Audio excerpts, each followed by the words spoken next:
Welcome students in this video lecture of design of coupling, keys and coupling. Today we will try to solve and see the example number 13.10 और इसको हम देखने से और solve करने की कोशिश करेंगे। आप इसके लिए हमेशा की तरह लास्ट वीडियो लेक्चर में जैसे मैंने आपको बताया इस प्रॉब्लम की प्रैक्टिस आप अपनी डिजाइन डेटा बुक के अनुसार करेंगे, न कि just to copy with the numerical given in the Khurmi और एनी अदर बुक। प्रॉब्लम को देखते हैं। 235 mm shafts are connected by a flange coupling। दो 35 mm की शाफ्ट फ्लैंज कपलिंग से कनेक्ट के मदद से कनेक्ट है। The flanges are fitted with 6 bolts on 125 mm bolt circle। तो इसमें दिया हुआ है the flanges are fitted with 6 bolt. हम जो एन है वो दिया हुआ है हमारा 6 बोल्ट और साथ ही साथ हमारा 125 mm बोल्ट का डीपीसी जो हमारी डिजाइन डेटा बुक से हम देखते हैं। Just a minute, I will tell you.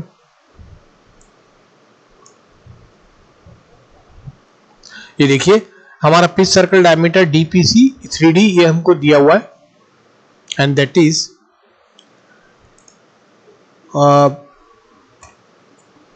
that is 125 mm bolt circle और 6 बोल्ट ये दोनों हमको यहाँ पर दिए हुए हैं। ये देखिए यहाँ n is equal to 6 bolt, तो ये दोनों पैरामीटर्स हमको दिए हुए हैं। आगे दिया हुआ है the shaft transmitted torque of 800 newton metre. इस न्यूमेरिकल में आपको टॉर्क नहीं निकालना, सीधे आपको टॉर्क भी दिया हुआ है। काफी चीजें इसमें अलग है, इसलिए that's why it makes this problem unique। और साथ ही साथ 350 rpm n की वैल्यू भी दी हुई है। तो देखिए 6 बोल्ट का आपको दिया हुआ है, प्लस डीपीसी दिया हुआ है, टॉर्क दिया हुआ है और आरपीएम दिया हुआ है। For the safe stresses mention below, safe stresses हमको नीचे दिए अनुसार लेने हैं और निकालना क्या क्या है। पहला diameter of bolts, thickness of flanges, key dimensions, hub length और पावर ट्रांसमिटेड। तो हमको जस्ट जब इसके पहले जो भी हमने देखे थे हमने निकाला था कि डायरेक्टली पी हमको दिया रहता था power in kilowatt and RPM in RPM. तो हमको इनमें निकालना पड़ता था कि इसकी कितनी टॉर्क जनरेट कर रहा है। इस वाले न्यूमेरिकल में हमें स्पेसिफिकली निकालना है कि पावर कितना जनरेट कर रहा है। लास्ट में देखेंगे ये 5th number power transmitted. Simultaneously diameter of bolt निकालना है, थिकनेस ऑफ फ्लैंजेस निकालनी है। Thickness of flanges TA is equal to 0.5D हमको पता है। यदि हम शाफ्ट डायमीटर निकाल लेंगे तो हम निकाल सकते हैं। डायमीटर ऑफ बोल्ट निकालना है। की डायमेंशंस, चाबी कुंजी के डायमेंशंस निकालना है। हब की लेंथ निकालना है। हब की लेंथ क्यों निकालना है? बिकॉज की लेंथ में हम की के डायमेंशन में हम हब की लेंथ का ही प्रयोग करते हैं। लेंथ उतनी होती है की जितनी हब की लेंथ हो। और इसमें कौन कौन से shear stresses, safe shear stresses दिए हुए हैं। Safe shear stress for shaft material 63 megapascal, safe stresses for bolt material 56 megapascal, safe stresses for cast iron coupling 10 megapascal, safe stress for key material 46 megapascal. तो जब हमें ये सारे जिस तरीके से पैरामीटर्स ये दिए हुए हैं सेफ स्ट्रेसेस, ये हमेशा हमको पहले भी दिए रहते थे और अब हमको क्लियरली लिखा हुआ है कि शाफ्ट, बोल्ट और कपलिंग। इसको देखिए इस न्यूमेरिकल में हम ये भी जजमेंट लगा सकते हैं कि इफ इन केस हमको थोड़ा सा भी आइडिया रहे तो हम ऑटोमेटिकली भी सेट कर सकते हैं typical data. Because in past problems हमने देख रखा है कि कितने मेगापास्कल में कौन कौन सा ये होता है। तो सपोज सबसे बड़ा जो रहता है वो शाफ्ट मटेरियल का रहता है। देखिए ये 63 मेगापास्कल है। उसके बाद बोल्ट मटेरियल का रहता है ये 56 मेगापास्कल है। उसके बाद की का रहता है 46 मेगापास्कल है और safe stresses for iron that is 10 megapascal है। और ये सारे किस में दिए हुए? टाउ में दिए, न कि कोई भी स्ट्रेस जो है वो कंप्रेसिव या बेंडिंग स्ट्रेसेस नहीं दिए। तो इसको हमने लिख लिया है, क्योंकि हमको शाफ्ट डायामीटर वगैरह सब कुछ पता है, तो हम उसको लिख लेते हैं D is equal to 35 mm, N is equal to 6। ये कैपिटल D1 हमको नहीं लिखना है, हमको क्या लिखना है, हमको लिखना है DPC हमको दिया हुआ है, इसका ध्यान रखेंगे। तो DPC हमको कितना दिया हुआ है, DPC हमको दिया हुआ है 125 mm, टॉर्क दिया हुआ है 800 न्यूटन मीटर, उसको हम कन्वर्ट करेंगे मिलीमीटर में, तो 800 इंटू 10⁻³ मिलीमीटर।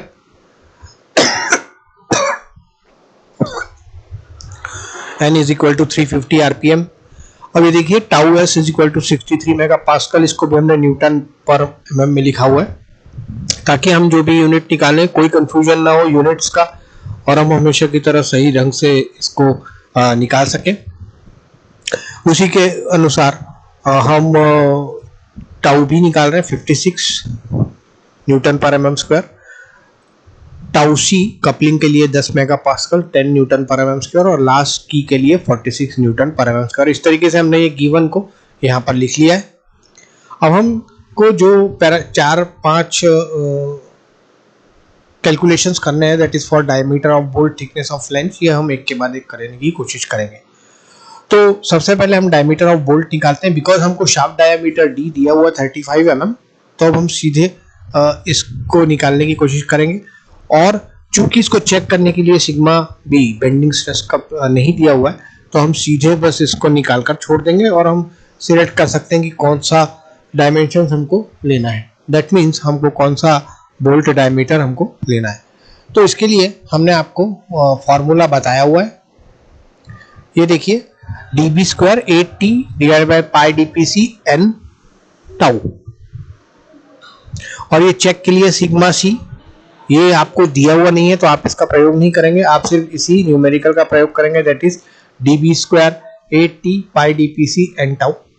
और इसको भी आप ध्यान से देखेंगे तो ये भी फॉर्मूला कुछ उसी तरीके से है।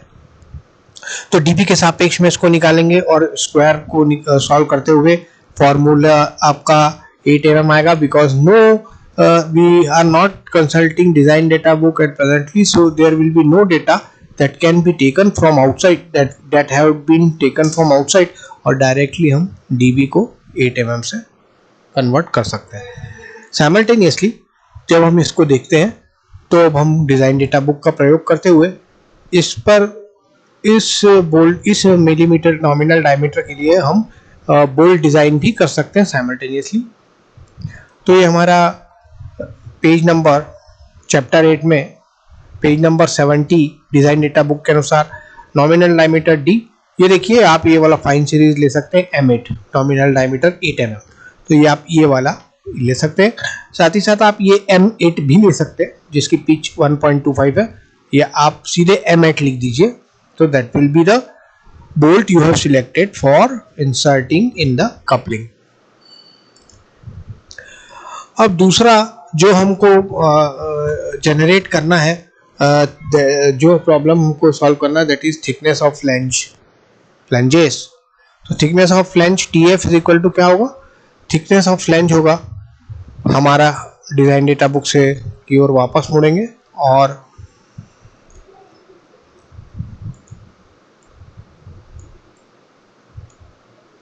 और ये देखिए थिकनेस ऑफ फ्लैंज है हमारा TA is equal to D/2 या 0.5D, ये हमको यहाँ से लेना है।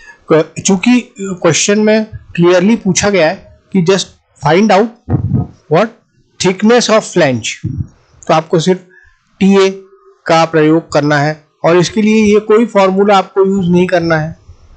आप क्या करेंगे, सीधे TA इज इक्वल टू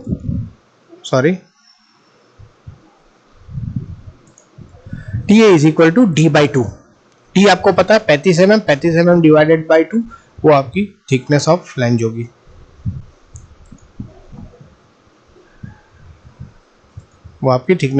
होगी। That is 12। यदि यहाँ पर इन्होंने जो भी फॉर्मूले यूज किया उसको हमको नहीं करना, हम सीधे डिजाइन डेटा बुक का प्रयोग करते हुए TA डिवाइडेड बाई 2 करेंगे और 12 mm लाएंगे। हमारा यदि RPM स्मॉल d 35 है, तो जस्ट हाफ देखिए कितना आएगा, वो ही हमारा आंसर होगा, दैट इज 17.5 समथिंग। 30 का आधा 35, 30 का आधा 15 और 5 का आधा 2.5, तो 15 और 2.5 कितना हो गया 17.5 mm। तो ये हमारा डायरेक्टली आंसर ये नहीं आएगा, डायरेक्टली आंसर कितना आएगा 17.5 according to design data book. हमको ये कोई कैलकुलेशन नहीं करना, we will just find out thickness of line with the help of design data book. तीसरा, अब हम की डायमेंशंस करेंगे, और की डायमेंशंस लेने के लिए हमारे पास कीज एंड कपलिंग्स में आप ये पेज नंबर 54 का प्रयोग करते हुए हम यहां से की डायमेंशंस ले सकते हैं।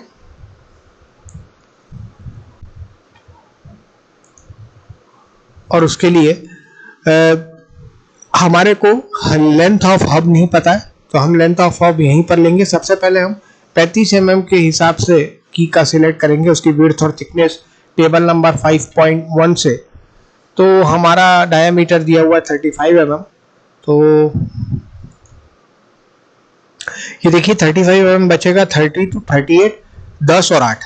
ये देखिए विड्थ है 10 और हाइट थिकनेस है 8, तो विड्थ आपकी 10 और थिकनेस 8 आ जाएगी। और इसका प्रयोग करते हुए आप इसको लेने की कोशिश करेंगे।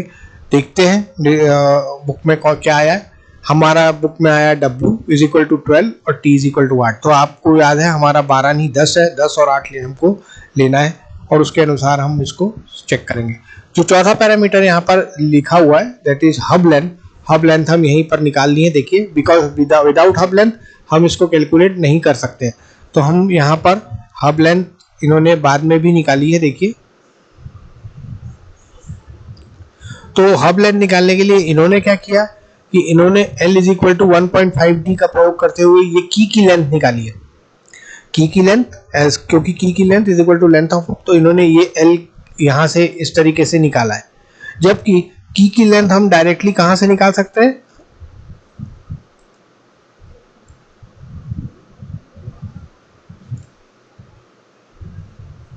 ये देखिए length of hub is equal to L is equal to 1.5D। ये हम proportion of cast iron flange से निकाल रहे हैं। तो आप यहाँ से भी डायरेक्टली निकाल सकते हैं। यानी कि मेरे कहने का तात्पर्य ये है कि सबसे पहले आप की डायमेंशन निकालने के लिए सबसे पहले आप हब लेंथ निकाल लीजिए, L is equal to 1.5D। जो 1.5D आएगा वही आपकी की लेंथ होगी। You don't have to consider the older version of key length, जैसे कि इसमें सॉल्व किया हुआ। आपको ऐसा करने की जरूरत नहीं, आप डायरेक्टली इसको निकाल सकते हो। मैं वापस की में जाता हूं।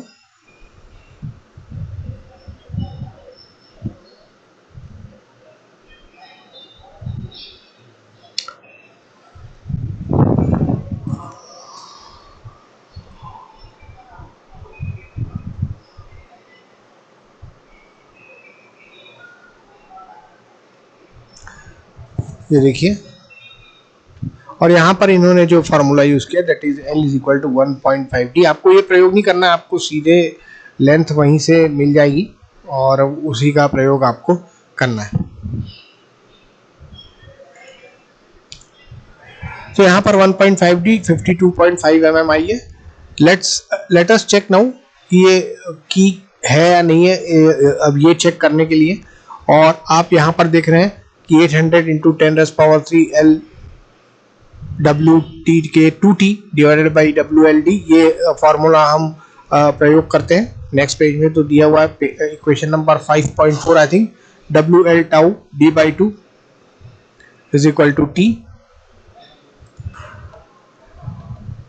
और ये लेंथ आपने यहाँ पर रखी 52 से 12 टाउ की आपको निकालना है, क्योंकि आपको चेक करना है कि दिस इज अंडर स्ट्रेस है या नहीं है। तो ये देखते हैं कि मोर आ रहा है, तो फिर ये लेंथ इन्होंने कम की है और लेंथ अल्टीमेटली आई है 85 mm। तो मेरे कहने का तात्पर्य ये है कि हम यदि लेंथ ऑलरेडी 85 mm रख सकते हैं एज पर हमारी डिजाइन डेटा बुक, तो हमको यहाँ पर लेंथ करेक्ट करनी पड़ेगी। तो अल्टीमेटली हमको ये लेंथ जो आएगी यही हमारी डिजाइन हब की लेंथ होगी। So whatever we are selecting the same. और इस तरीके से हमने ये लेंथ फाइनल कर दी है।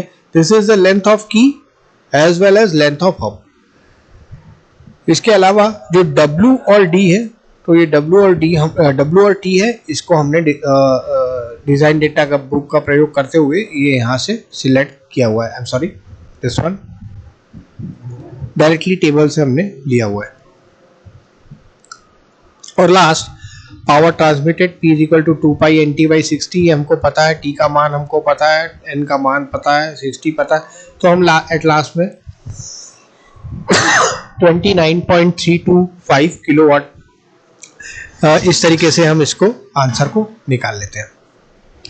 सो this is very easy problem to solve students, और ये भी कई बार एग्जामिनेशन में पूछा गया, तो इस तरीके का प्रॉब्लम भी आप सॉल्व करने के लिए आई थिंक रेडी रहेंगे। But try to solve this problem as per the directives and the help of our design data book, तो you will be in a safe condition और आप अच्छे से प्रॉब्लम को सॉल्व कर सकते हैं। Thank you for your kind attention. Thank you very much.